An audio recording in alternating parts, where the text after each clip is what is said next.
All right. So, a quick introduction. My name is Kareem Weaver, lifelong educator. I was a teacher and principal for about 25 years here in Oakland, also in South Carolina, working with the Department of Juvenile Justice, as well as an orphanage, Epworth's Children's Home, which included K through 12. So I have seen quite a bit in education, both here and in the South and elsewhere. And so from that, I think I've been able to extract a few truths that I'd like to share with you today, if you don't mind. Also, I am a Bay Area native, born and raised in Richmond, South Richmond specifically. Spent time in San Francisco every Sunday at Mission Boulevard. My family went to church out there at San Francisco Christian Center. But I am a Bay Area guy through and through. I speak Spanish and English, but I'm a primary English speaker and taught bilingual for a long time, 4th, 5th combo class in Oakland. And so I'm really happy to be here with you today. And this topic is near and dear to my heart. So with that being said, let's jump right into it. I hope you all can see my screen. If not, put it in the chat and let me know that you can. Otherwise, I will assume you can, and we're rolling. I'm also on the committee for education for the Oakland and NAACP, as well as the California Education Committee for the NAACP. And I'm a co-founder of an organization called FULCRUM, which is an acronym for Full and Complete Reading as a Universal Mandate. There's my Twitter handle there. I like to engage on there. I'm kind of spurty. I may not be on there for a couple weeks, and then I'm all about it for about 3 or 4 days. So I'm kind of spurty, but if you're into that thing, I can engage on social media as well. All right, here we go. So when we say equity, I love putting this first because we're talking about one of the essential elements to a just society. And I'm going to be covering these topics. And I'd say, we're probably good till about who says so. Then you may have to buckle up your seatbelt when we get there, but this is where we're headed. Now, in the keynote yesterday, I had an opportunity to speak, and I quoted Frantz Fanon, who wrote in a book called Pedagogy of the Oppressed. He said that each generation has to discover its mission and either fulfill it or betray it. Now, when you think about that, what is the mission of this generation? I know in the 60s, you had the civil rights era. In the 20s, you had a mass wave of integration. So people, self-determination was really the call of the day. In the 60s, you had the end of slavery. I mean, every generation has got the thing they've got to work on. Their moonshot, I call it, that thing that people have to rally around. So for this generation, what is it? What is our moonshot? Well, the root of what I believe is the moonshot of this generation started in 1831. 1831 of August, you may be familiar with this historically, a gentleman named Nat Turner, who was a preacher, felt moved to lead a rebellion. This is in Virginia. And in this rebellion, it was a violent uprising. 50 some odd people were killed, and their goal was to win their freedom by force. And they wanted to slay the idea that enslaved persons were happy. There was this belief that they actually liked being enslaved. Believe it or not, that was the thought of that day. And so they were like, no. We actually want to let people know we are not with this, and we're going to get out of this thing come heck or high water.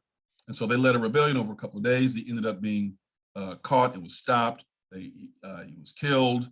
And immediately after that, America changed forever. This country decided in 1831 that we'll never have this happen again. And this was 34 years before slavery ended. Of course, it was a different time. But at the same time, the country said, oh, no, no, this is a problem. And all around the country, anti-literacy laws were created, meaning states created laws that said you cannot teach certain people how to read. It is illegal. That reading will forever be the purview or the domain of the gentry. So you get the word gentleman from, the noble, those of noble birth. So you have to have money. If you're not in the planter class, if you're not in the gentry, this literacy stuff isn't for you, because they recognize that literacy, it's hard to enslave somebody when their mind is free. It's much easier to enslave the body than the mind. So once the mind is free, once you are able to travel anywhere intellectually, once you're able to think and deduce and analyze and deconstruct the reality of the things around you, it's tough to keep that person bound. And so they had these laws all over the country, and the effects of those laws are still with us today. So when we talk about literacy and equity, we have to kind of go back to the source of when there was this break. The country officially became anti-literacy for all. Literacy for some, anti-literacy for the rest. In fact, I won't go into all these laws. These are a couple of the ones that stood out for me. These are some examples of anti-literacy laws, and I'm not going to read the whole thing, but if you were caught, this is Alabama, the first one, you know, you're going to have to, if we catch you teaching people how to read that shouldn't be taught how to read, you're going to have to pay a fine between $250 and $500. Now, this is in the 1830s. So $500 in 1830 is big money. Okay, that's not, shoot, for some of us, it's big money today. But definitely in 1830, they were making their point. You will not teach. It will forever be the purview of the gentry, and it is not to go for those who are less than. Then you have this Virginia law that they actually would apply, if they catch you teaching people to read, they will apply corporal punishment. In other words, you will be beaten. Any meetings, slaves, even free Negroes or mulattoes, oh, you light skin or dark, don't matter. If you're teaching kids to read or write, or people to read or write, and it says here, either in the daytime or the nighttime, under whatsoever pretext. In other words, we don't want to hear it. We don't want to hear your excuse for teaching these folks to read. It will be deemed unlawful, even though the Constitution guarantees the right to assemble. And we can issue a warrant. We can enter into your house, the justice of the peace, enter into your house for the purpose of apprehending, arresting or dispersing the people who were enslaved, and to beat the people who let this happen in their house. This country, for the last 200 and, let me get my math together, 190 years, has been determined that literacy is not for all. And so the conversation about equity and justice starts there. It starts there. You can go back even further with some other things, but I'm just talking about how we merge equity and literacy. And again, in my keynote yesterday, I talked about how we go in these 30-year cycles.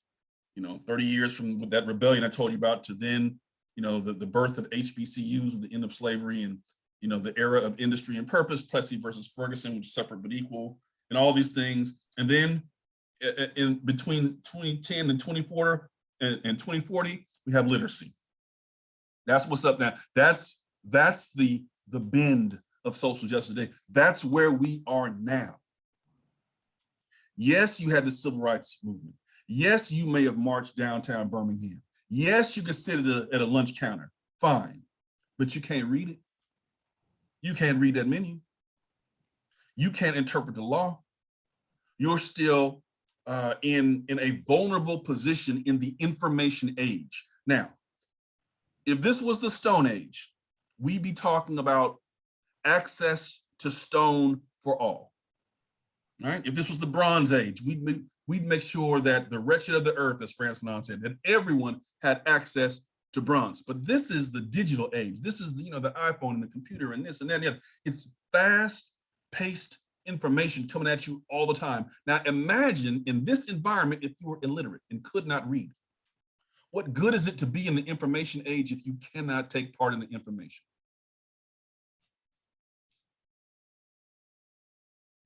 There's more than one kind of slavery.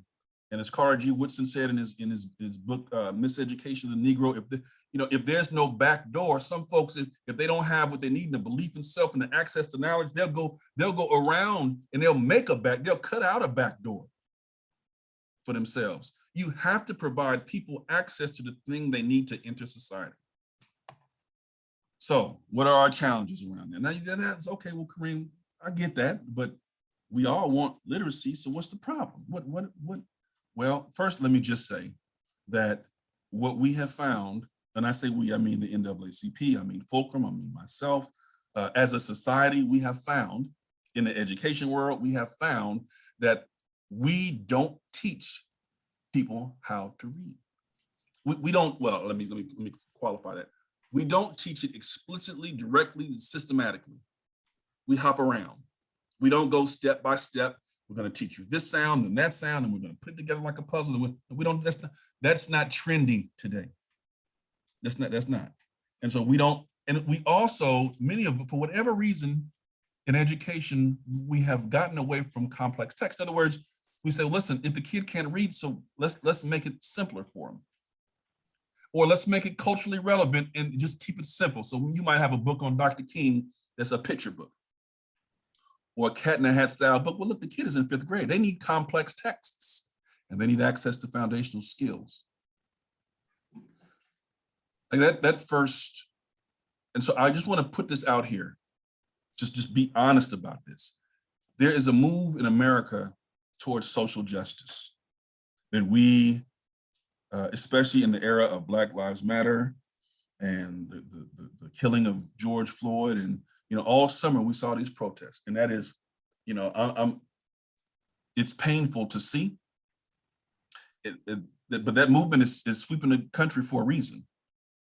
But to be clear, the most anti-racist thing you can do is teach a child how to read. And while people say, yeah, well, you need to have culturally relevant material, it's wonderful, great. And there's nothing culturally relevant about literacy. We don't, that's not the kind of cultural relevance we want. It's not just about putting pictures in front of kids or books in front of kids that have certain images or certain, no, that's wonderful. And that can hook a kid. It might be football, it might be soccer, it might be poetry. You don't know what could hook a kid. But they have to be taught how to read, especially in the information age. Very quickly, at the bottom, you'll see the scores for NAACP. That's the national, that's like the nation's report card. And a score of, I believe it's 240 or 238, I think it's 238, is considered proficient. So I often hear people talk about the achievement gap, and they usually mean the difference between Black and white. Okay, fine. Well, if proficiency is 238, and there isn't a single group that's at 238, why are we talking about achievement gap when nobody's got achievement? Yeah, I mean, we're gonna be real today. That's like you and I arguing in the back of the bus about who has the best seat when the whole bus is going over the cliff. Everybody's less than proficient. I won't go into too much of this, but of all 50 states, only one actually made progress on the nation's report card. Only one. Mississippi. Now, I know people, some of us West Coasters talk bad about Mississippi and Alabama and Georgia, I know. But they're the only state whose kids went up in reading, according to NAACP, between 2017 and 2019. 34 stayed about the same, and 17 states actually went down. You have a couple territories too, and you got DC. But Mississippi went up. What was Mississippi doing? What Mississippi did was they said, you know what? We looked at all our universities and we found out that they weren't actually teaching our educators how to teach reading. They didn't stick to the science. The universities didn't apply the research consensus. And so the teachers then went into schools and they didn't know. And they were dependent on the school districts to teach them, but the school districts were dependent on the universities, and it was the blind leading the blind. And so finally, Mississippi said, forget it. We're going to give the money to the school districts, and we're going to go around these universities, and we're going to make sure they have access to professional development to learn how to teach kids how to read. And they started to improve. They did some other things too. Some I agree with, some I don't. But that's the core of what they did. So I want you all very briefly, and we'll get back to this, but for just take a second, and I want you in the chat to finish this sentence. Literacy is what? Just give me a word. Just give me one word, put it in the chat, and I'll get back to the presentation. But I want to hear from you when you hear that sentence stem. Literacy is, how would you finish it? Would you just type in a word into the chat, please? I want to hear and see your thinking on this. Literacy is what? Wow. Sophia said power. Tiffany said everything. Patricia said comprehension. Equality, essential. Future. Wow. Okay. Knowledge, freedom. You guys on point. Understanding and thoughts. It's amazing. Knowledge. Literacy is fundamental. I see you, Serafina. Okay. All right. You know, I asked that question because oftentimes we have to kind of calibrate it. You know, like the police officer with the radar gun, you got to calibrate it every now and then. Got to calibrate on just how important this thing is in society. But it looks like most of the people who responded in act of defiance. Neo, where's Neo? Would you mind unmuting yourself? I need you to come off mute and share that. Literacy is an act of defiance. Would you mind sharing what you mean by that? Sure. Sorry, forgive me. I'm kind of on my way to work, but I just view it as, and I don't know, it's something that I kind of always understood, especially when, because we really don't teach children to read. Yeah. I myself struggled for a long time learning to read as a kid growing up. And, you know, I really didn't fully kind of quite understand I didn't quite have like the appreciation for it than I do now, because I feel like the more I read and the more, you know, thank God I know how to read and, you know, I'm able to understand the material, but there's just so much history and so many things that I don't think I was ever taught in grade school. So, and I had to wait to get to college or university to learn about those things and to learn about all those things and kind of be informed whatnot. I mean, to me, and that's an act of defiance. That's an act to kind of stand up against the systems that, you know, people do put in place, because it's not that the system is broken, it's working the way it's supposed to. It's just, and you know, so yeah. Neo, you need to be giving this presentation now. I'm trying to tell you, look, that is nothing but the truth. So man, you know what? I'm gonna skip ahead in this presentation. I'm gonna jump right into where he just left off, because I think what you just said, people need to, I agree, shout out to Neo. So I'm gonna skip some of this stuff and I'm gonna go there. Well, I can't skip. Well, you know what? I'll come back to it. No. I'll go through it in order. But an act of defiance, man, that is, I wanna pull something out very quickly when he said. He said he struggled to learn how to read. Part of what our biggest challenge is in education, I'm gonna stop sharing my screen for this, is that people who learn to read pretty easily, they're the ones doing all the teaching. They're the superintendents, the chief academic officer, the teacher, the paraprofessional, the teacher's aide. They had success and they don't even really realize, like, it came easy to them. You got about a third of human beings who that's the case for, a third. Those are the folks who say things like, well, there's no one way to learn how to read, you know? And so when they get to be in charge, there's a learner's bias. They think that how they learned it is gonna work for everybody. And what if Neil was a superintendent? Do you think he would approve a reading program that allowed you to skip steps? Heck no. He'd be like, look, we got to make sure it's laid out this way. You got to have people in the trenches and all throughout the system who understand what it takes like the struggle of what it means. It's not an automatic thing. I don't care what your primary language is. You know, if those folks ran our systems and our universities, things would be completely different. But systematically, we consign them to the margins. It's tough for a person, if it's hard for you to learn how to read, whether you have dyslexia or just in general, you need it laid out, we cull the field. We systematically eliminate those folks. They're almost a threat to power and the way we've done things institutionally. I'm gonna touch on that a little bit more. I'm gonna keep going, but I'm so glad that you said that, man. That's spot on. So I took the liberty to just look at, I don't know if you've heard of Kumon. It's like a tutoring center. And I looked and Kumon is expensive, but they teach kids basic reading, basic math, and like that. This is what they say in their brochure. You're gonna master foundational skills. I mean, on their website. Diverse needs. So that's code for if you got a learning difference, or you got dyslexia or something else.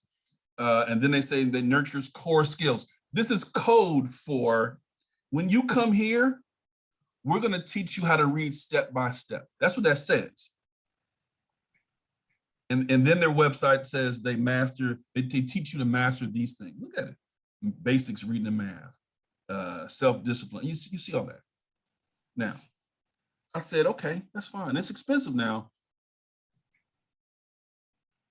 I took the little map, the little Google map, and I took the little images of where the Kumon centers are. They're all around the Bay, and I had to make a composite map. But look at that. Their business model is, we're going to teach young people to read, and we're going to give them the foundation skills. We're going to do the basics, and man, business is booming, booming. Man, it's like McDonald's. They're everywhere. They're almost everywhere. They're not everywhere. They're almost everywhere.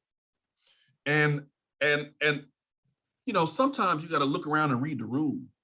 They're telling us where the money is at. They're telling us, hey, look, there's a market here. And so we're going to fill this market. And that's how business people think. We're going to fill this market with our product. And business is booming. That should tell us that something is missing. And they know, they're not dumb. They're doing that because they see an opportunity, because kids aren't being taught the basics in school. But here's another thing. If you look at that, and so I'm from Richmond originally, but if you look at that map though, this area right here, you can see right here up in the upper right-hand corner, that's Richmond right here. There's a gap there. And Oakland is right around here. This is Alameda right here. It's Oakland. So I'll make it bigger. So there's Richmond and here's Oakland. These are some of your more, let's just say, in certain parts of Richmond, it's not a lot of money. There's one, Hercules is like it's not really Richmond. Hercules is its own city. And it's a more wealthy area. I'm just gonna name it. All right. They don't have one here though. Richmond and San Pat, I don't have it here. Or my grandmother's from Park Village. They don't have any here. And they don't have it in the flatlands of Oakland. Is that line there? That 880 freeway? That's what we call the flatlands. Some of y'all probably know about that. Now, if you go up higher to the hills, 580, they'll have some up there. But in the flats, now this one down here, this is Alameda. That's its own city. It's an island. It's, you know, what does that tell you? Literacy and reading will forever be the purview of the gentry. If you don't have money, we got nothing for you. Those are folks who don't have much money. They don't have those centers. They're on their own. They are on their own. Now, why is that a big deal? Let me just, and now, Serafina, we're gonna get to the equity piece. So here's an example of a county in Ohio. And it's organized by tracts of land. This is from Alameda County of Health, and then public health officials across the country. They crunch these numbers using death certificates, et cetera. And you can have tracts of land, little squares, just a couple miles apart, 3 miles apart, and you see a life expectancy difference of 23 years. You say, what's going on? So when we talk about equity, it's not just about money. We're talking about quality of life and life itself. Access to literacy does some things. So you can take that in Ohio, but then just look at, this is Alameda County. And these little squares or these little shapes are tracts of land. And the ones that are green, they have high school graduation rate, low poverty, they own their homes, most of them are non-white, it's about 50-50, but the red ones, the red tracts, high school graduation rate is lower, much lower. And by the way, literacy is the #1 determinant of high school graduation. Let me say it again, literacy. Second comes algebra readiness. These statistics go hand in hand. So we talk about equity, education matters, literacy matters. In fact, Dr. Tony Eaton, the former director of health for Alameda County, this is his slide. And I got this from him about 10 years ago. And here's the cost of poverty, which is tied to literacy and the ability to get an education. Every $12,500 in San Francisco, that's about a year of life. It buys you an extra year of life expectancy. Caps off at about 150 grand. It actually, so we talk about equity, it's not a game. You're talking about, someone in that chat had put in, what was it, like success and equity and excellence, all those things, yes, bundle it all up, access to life. I'm gonna move quickly through these. I want to get to that part that Neil was talking about. So there's been lots of research on this. The American Federation of Teachers, which is the second largest teachers union, they came out with these 5 tenets of an effective reading curriculum years ago. It's on their website. You can go look it up. This stuff isn't a secret. When we talk about the key to literacy and reading, it's not a secret. This has been known for a while. Then you have the research consensus. John Hattie, over 300 million students in these studies. He did a study of the study, research on the research. It's called a meta-analysis. And basically they said the same thing that the American Federation of Teachers said, and the same thing that the US government said, which is you gotta have these 5 things. There's other things too, oral language development, writing, but you gotta have these 5 pillars. You have to have comprehension. You have to have phonics, you need phonemic awareness, you need fluency, or what they call repeated reading, and you need vocabulary. You got to have those things. Bundle them up, you got yourself potentially something that you can work with. So the schools that we go to, the universities, we have to make sure that they're providing us the development of these skills. And then when you get to your school, if you're a teacher or an aide or what have you, you want to make sure that you get professionally developed in those areas. But then this one. So United States government in the year 2000, actually it was 97 when they commissioned the study, and they published it in 2000. They said, listen, we don't want to hear you arguing about this reading stuff anymore. Go figure it out. Congress said, go figure it out, Department of Ed, and come back and tell us what the deal is. And the Department of Ed came back with this National Reading Panel report, and they said the same thing that John Hattie said. They said the same thing that the American Federation of Teachers is saying. They're all saying the same thing. You need those 5 things, and to do it, systematically and like that. Now, the one I want to point you to though is the U.S. Department of Justice. I'm sure you've heard of the school to prison pipeline. Have you all heard of that phrase? Well, that is a real thing. The U.S. Department of Justice said about 20 years ago, about 18 years ago, they came out with a report. And in that report, now this is the Department of Justice now, this is, your Bureau of Prisons is under here. This is the folks who run our jails and the ones who serve our young people, because the Office of Juvenile Justice and Delinquency. This is what they said. They said, failure to read is a cause, likely, not a correlate. It's not just a relationship. That's probably why these kids are getting locked up. We think it's a cause. This is the jails talking. And then they said, the reason is because too many of them cannot crack the code. They cannot decipher the words. They can't break it down. They have to be taught a certain way. Just the same way Neil was saying, look, this doesn't come easy for me. I need to be able to crack this code. They struggle with that and reading fluently. Then they said, this is the Department of Justice. There's no evidence that there's they don't have a processing disorder or neurological abnormality. No, nothing wrong with these kids, nothing. But they're not getting the type of teaching, the type of instruction that's recommended by the research. Lord have mercy. So what do we mean by recommended by the research, and why is this important? Well, I consider the dyslexic students, and we'll talk more about that, they're like the canaries in the coal mine. If your dyslexic students are getting what they need, everybody's getting what they need. This group of students, those who process information differently, they hear things a little bit differently, they're some of the brightest kids you have. And we're not teaching them. And sometimes when people think about literacy and low literacy, they think about Black kids and brown kids. They think it's, oh, this is a ghetto problem. This is just those special kids who they need a little, and I show this video to people because I want them to realize, no, this is all our kids. If we want equity for all, excellence for all, we have to teach according to the research consensus and the brain science. I want to play this for you. Continuing 4's dyslexia season now with dyslexic criminals. Polmont Young Offenders Institute near Edinburgh houses over 400 teenagers from all over Scotland. Many of them started offending while playing truant from primary school.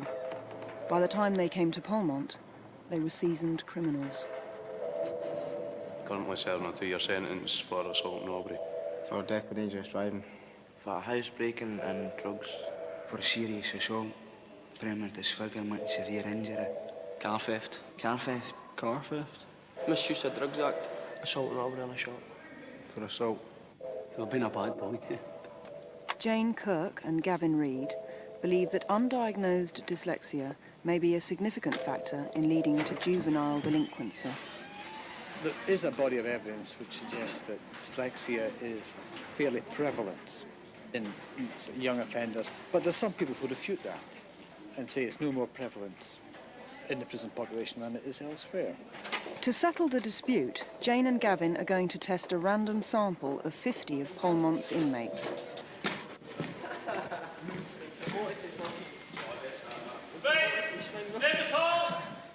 The suggestion that there could be a higher rate of dyslexia inside prison than in the outside world meets with open scepticism from the head of education at Polmont, Les Wiley.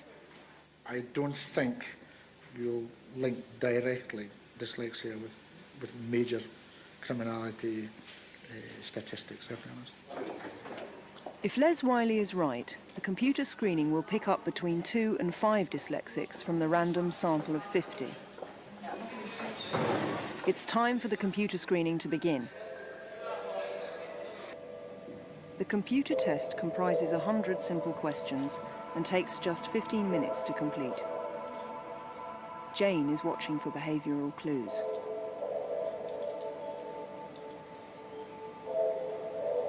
He's using the arrow as a prompt.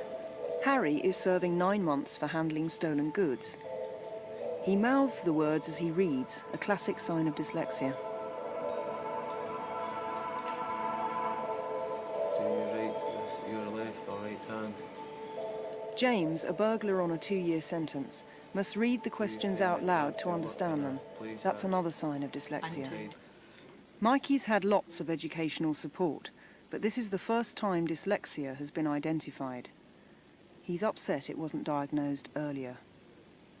I feel cheated. See, a few years of my life, see at school. I think that's fair.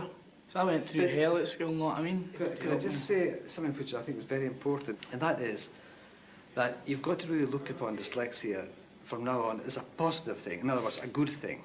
You've got to try to say, right, okay, how could I move on from here? All I can think about is when I was at school and I couldn't do as good as I'd done, and well, you're quite and right. they never done a wee thing like something, just a wee thing on a computer like that, and it tells I'm dyslexic. They couldn't even do that at school for me. It says that you are dyslexic, that you process the information in a different way. Did you? Ryan, sentenced for armed robbery, is bitter when he's told the news. You not feel that it really explains some of your difficulties? Well, Because if that's the case, why wasn't this fixed before we are given the opportunity to do something about it? You know what I mean? It's a shambles, and it shows you the society we're living in, doesn't it? That's not right at all. it's very true. The study is complete. All the volunteers have been tested and the final results are in. 25 out of 50, that's half our random sample, have been diagnosed as dyslexic. It's an extraordinary result. Stop right there. 25 out of 50. Continuing forward. So why do I bring that up? Nationally, we've had studies that show 48% of people who are incarcerated are dyslexic. And dyslexic kids they're regular kids. They're regular kids. Only difference is you have to teach them how to read a certain way. You have to teach them how to crack the code. And you got to do it sequential. You can't be skipping steps. We can't skip steps. In fact, they need the same thing that another 40 to 50% of kids need. So a total of 65% of kids need it that way. But what I said before with Neo, look, but these guys up here are saying, nah, you can learn any kind of way. There's no one way. Sure, for you, sure.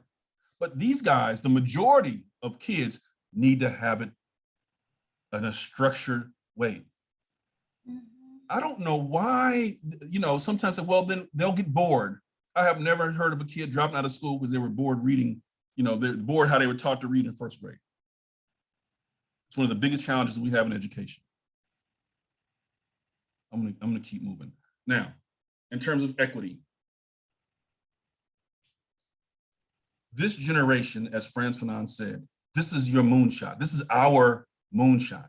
There's some things that we need, but we're not being asked to walk across the Edmund Pettus Bridge and face dogs and that's not the battle right now. It's just not. Now the battle is, do we have the will, the vulnerability, the unity to actually learn how to teach kids to read according to what the research says? Can we teach our children to read? That's social justice today.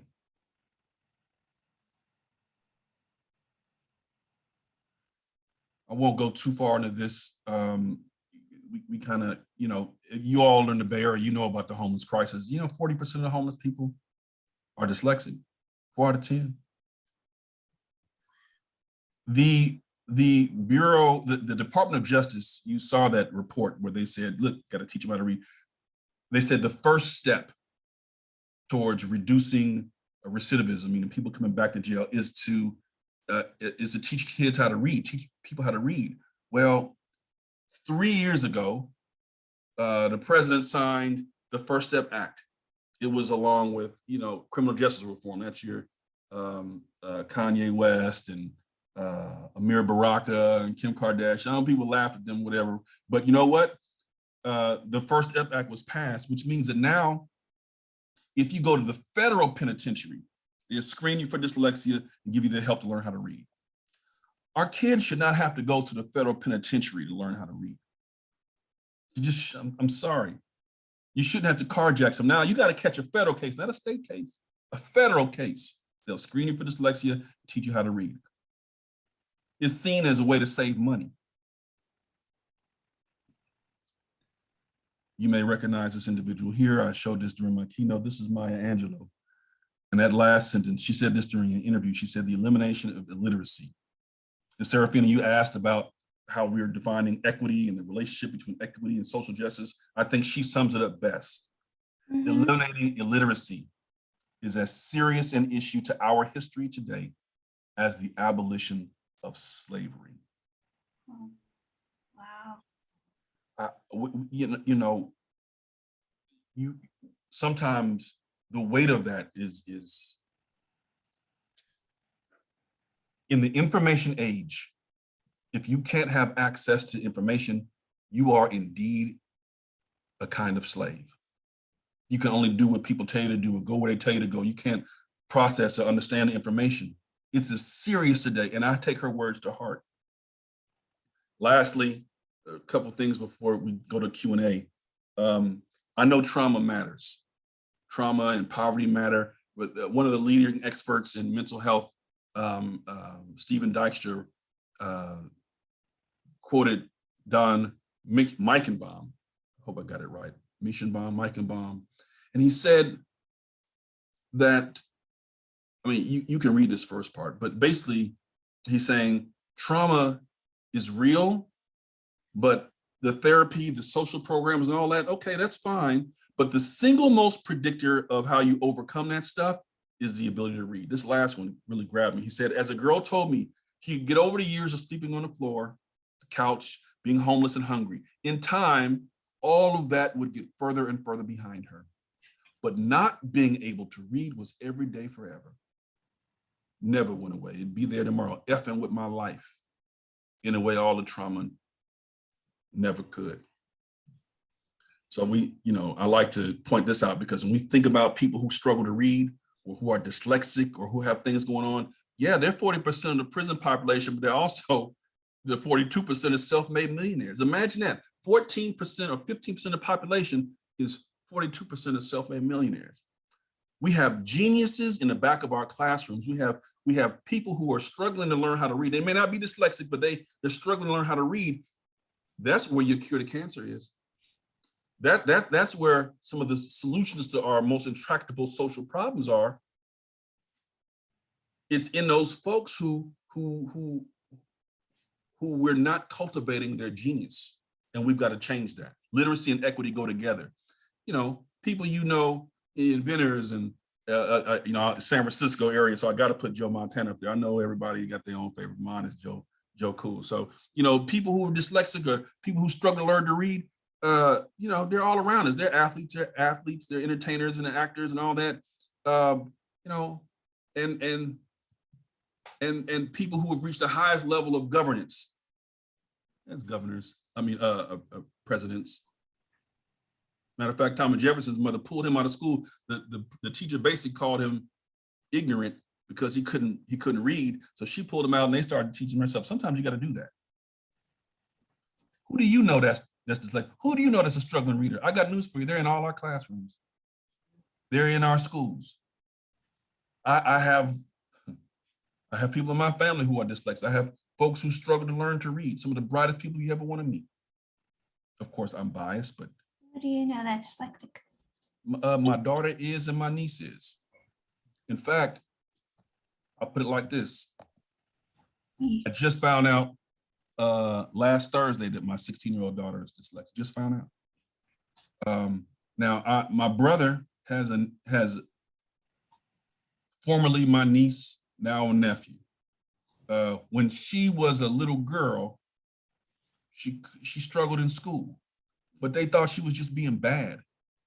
They thought she was just whatever. They thought she wasn't, they thought that they didn't know what was going on, but my brother was so busy ripping and running. It was hard for him. He was working 2 jobs and all that.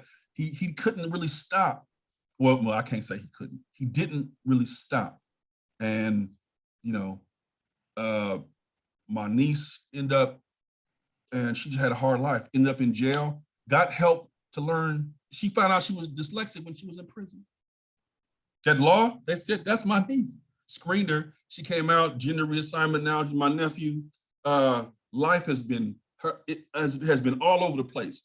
Then you have my daughter who, but to my nephew's credit, now went to Laney College, got an AA, and is trying to do something.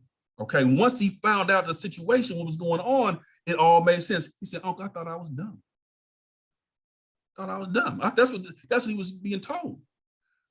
My daughter at 16 was struggling in school, hated school, still does, honestly. But we just found out, we spent money we didn't have to get her tested, 5 Gs. It took 5 Gs to find out, to go through the test and everything, come find out she was dyslexic. So now there's hope because they got accommodations and rules, the things to support and everything.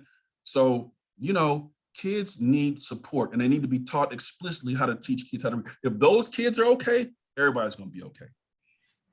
So that's the approach I want to take. Listen, I've enjoyed talking with you all, trying to connect the dots between social justice and equity. It's not just a buzzword. Someone said, are there similar results in a women's prison? That's a great question. I mean, I don't know the answer to that question, but you know, my niece was I mean, here's the difference. In boys, the most common concurrent condition with dyslexia is ADHD. So these are kids who can't read or can't sit still. Driving a teacher's crazy. They're either bouncing off the walls or they're in the back with their hood on. Those are your geniuses back there. And for girls, like my daughter, when she was in 2nd, 3rd grade, they would say, oh, she's a sweet girl. She's just so nice. Oh, she's got a great personality. You know, she was the helper, the teacher helper, and all this old type of stuff. Man, teach her how to read. And we taught her the basics of math and reading at home. If we hadn't done that, she would have been lost. She would have been absolutely lost. Listen, I'll take other questions. You can either in the chat or you can just raise your hand. 背好痛。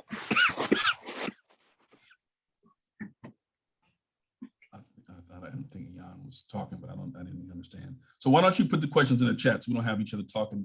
We don't talk over each other. You have questions about anything that was brought up? Go ahead. I have a question, if it's okay to say it rather than... That's fine. Just thinking about what you were saying with teaching your daughter to read at home, and I've been taking a few other courses about early childhood education with preschoolers and how important literacy and kind of working with parents are and bringing in the families to literacy is. And I'm just curious your thoughts on kind of the role of home, parents, and the family in teaching literacy as well, along with teachers, and whether or not you think the onus should be on families or if it should all be kind of under the purview of school and teachers.那人说，那人都没整头像，说就这样的。 So here's my thought on it. I'm all about parent empowerment and parental engagement. I'm all about that. All right. I think that it's important that parents be involved and have access to the tools they need. Yes, and I think it's wonderful. And I did it for my child because I was a teacher for a long time. My wife was a teacher, so we had the expertise. Look, so yes, of course, parental engagement is important. Yes, Jan, I think you need to go on mute, Jan. Let me see if I can put Jan on mute myself. There we go. Done. And so that's important. Yes, parents can get involved and get engaged and all that. But look, man, parents, I got news for you. People are working, trying to survive out here. They're working 2 and 3 jobs if they're lucky to have a job. And it's tough to keep up with everything with your child. It's just tough, right? Schools have got to ante up and kick in. They're the ones getting paid for it. They're the ones we pay these taxes for on everything from the milk you buy at the grocery store to the job and whatever. So I think parents should be involved. Parental expectations and understanding is important. And schools got to figure it out. Schools got to figure, it's their responsibility. And by law, they're supposed to figure it out. You know, and the federal government, and that's why I talk about dyslexics a lot, because there's federal law and statutes on the books for IDEA. They're supposed to get what's called a free and appropriate education. So they're supposed to get what they need so that they can learn to read. So parent engagement is important. We run a grassroots campaign here in Oakland to support parents and all that. But man, I got my foot on with the district and the charters and all of them, because it's their responsibility. Yeah, thank you. Mm-hmm. If you all don't mind, we have about 7 minutes left. And if you could put questions in the chat, I will try to answer them. But what I'm going to do is I'm actually going to play a quick little video of my nephew. I interviewed him a while back. And this is actually, I'm just going to play this. 4 minutes long. Excuse the commercial. Hey guys, welcome to Forward. We're a new type of doctor's office that's providing preventive.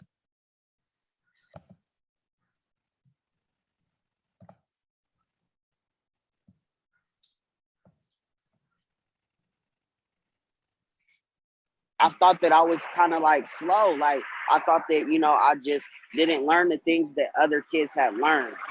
Everybody else is smarter than me. until, you know, I started, you know, going in and out of YA, juvenile hall, and you know, I felt smart because you know they put me in an extra class. Like right now I take 12 units, but I have extra units as well. Like I'm in this extra class for my like IEP, EOSP, and basically they help me. They're tutoring me, you know, they're just being there for when I need them. But can you, what's the difference for you just in terms of your day-to-day now that your reading is better? I'm taking sociology class. That's gonna be my major. I should have my AA in a couple of months because I've been taking classes since I was incarcerated, college courses.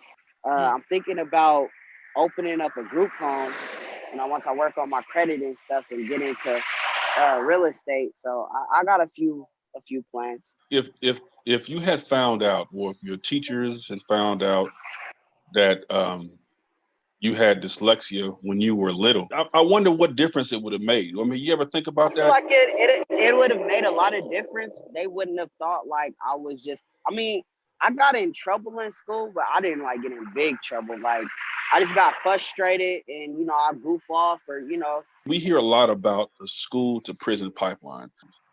And you know, it's a theory, but it's a, I forgot to touch on the reading aspect. It took me a little bit. I don't know how I started reading. And I remember I used to try to guess the words. Like if it started with an R, I'd be like rabbit, like stuff like that. And it'd be like read. Just like I would guess it out. Like I just guess it. Or like sometimes I think I got it and I just like instead of slowing down, I just because I wanted whoever I was reading for, I wanted to make them proud. So I'd be like, the red cat. And it wouldn't be red or cat. It'd be like read the caption, you know? Let me ask you this. When you was locked up in the adult prison, was this your situation different? You know, do a lot of people that's locked up struggle to read that you experienced? Yeah. You know what I'm saying? Or is a lot of people who's locked up struggle to read and write. Like, you know, we do this little thing called kites. If we're trying to get a message to them and like they really can't spell or like read, you know? It's not the handwriting, it's the spelling and the reading. Like it's hard, you know? It doesn't make you retarded, it doesn't make you slow. It's just, you know, did you hide it? No, nobody really knew because nobody was really focused on my schooling or my education. Everybody had their own things going on. The only time they were focused is when I was getting in trouble, getting suspended, or teachers calling them. That's it. And, you know, I'm not turning in homework or I'm not doing the work. I'm goofing off and I just get in more trouble. Did the teachers know how to teach you how to read? Did they actually know how to do it? Nah. They tried it. They tried how they taught everybody else and it wasn't working. You know, some teachers used to think like I just wasn't trying, but I was. Yeah.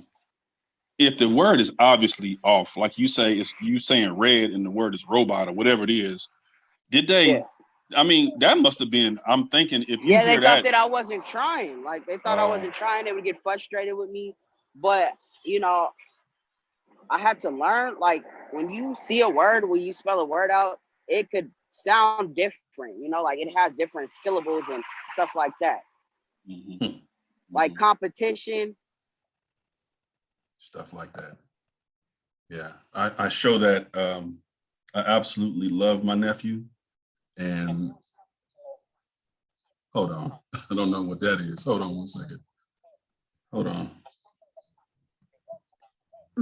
Hi, just if may I make a comment? There we go. I don't know what that is. Okay.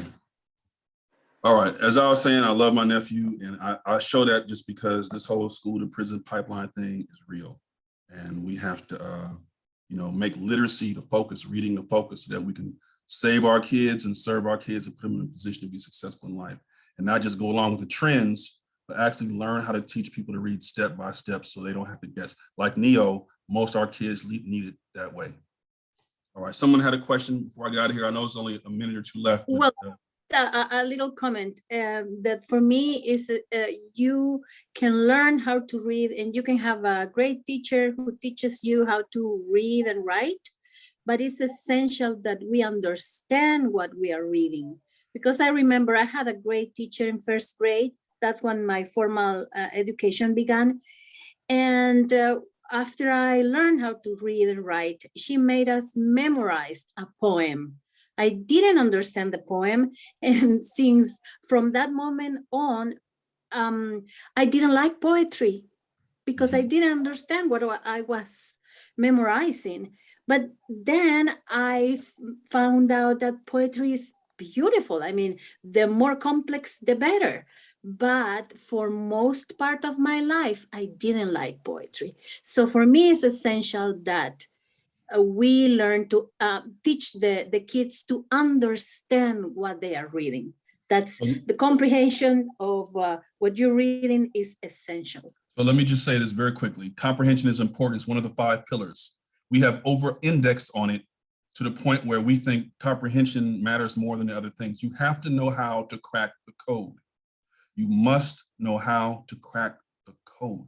And comprehension is a skill that can be taught as well. But we can't, they're not mutually exclusive. And oftentimes we get in these debates about which one is more important, this and that. Right? In Oakland, we haven't taught foundational skills in reading in 10 years. All we've been doing is comprehension. Most of the most popular programs out today teach comprehension and don't touch phonemic awareness. Or they touch phonics, but don't touch phonemic awareness. Or they don't touch fluency. We need all 5 pillars taught explicitly, systematically, and directly. And that, like, if you don't leave here with anything else today, make sure you get that all 5 are important, including comprehension. We can have our personal preferences about which one is more important and be fine, but all 5 have to be taught and taught straight up, step by step, without skipping anything. I'll take one more.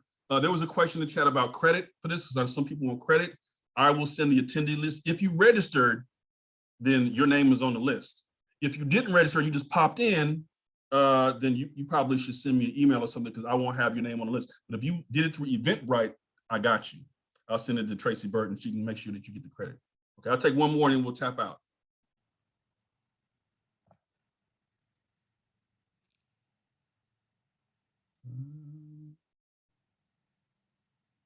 Well, hearing none, last call.